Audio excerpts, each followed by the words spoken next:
ஒரு மனுஷன் உயிர் வாழ்றதுக்கு எது அத்தியாவசியம் நினைக்கிறீங்க?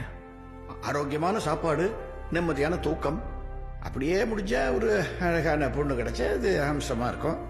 எனக்கு கல்யாணமாகி ஒரு மனைவி 2 பிள்ளைங்க வாழும்போது ஒரு மாசத்துக்கு இந்த மாதிரி அடிப்படை தேவைகளுக்கு எவ்வளவு செலவாகும்? எப்படியும் மாசத்துக்கு ஒரு 80,000 ரூபாய் செலவாயிடும் சார். ஒரு வருஷத்துக்கு 10 லட்சம். என்னோட சொத்து மதிப்பு எவ்வளவு சார்?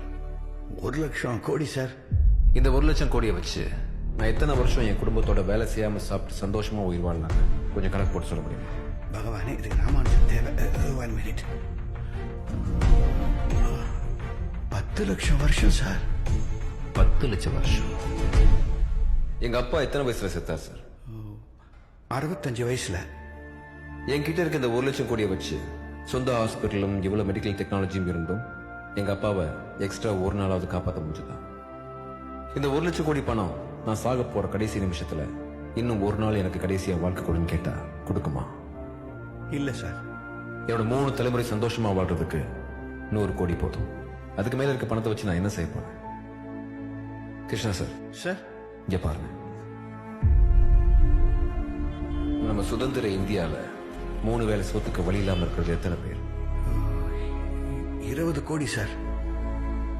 பட்னியால சாகுறது ஒரு நாளைக்கு 7,800 பேரு.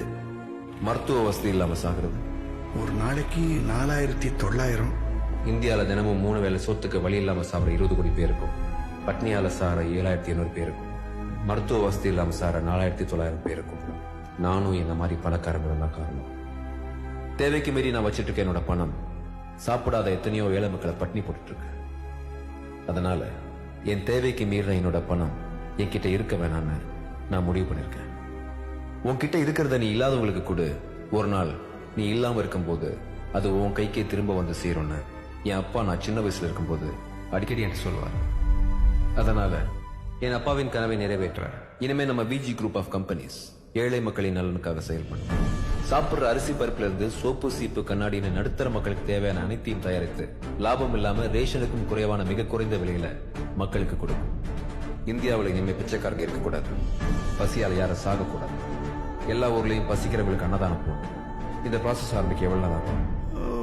அடுத்த வருஷத்துல இருந்து ஆரம்பிச்சுடலாம் சார். உங்களை என்ன பாலமா கட்ட சொன்னேன்? பசிக்கிறவங்களுக்கு சோறு தானே போட சொன்னேன்.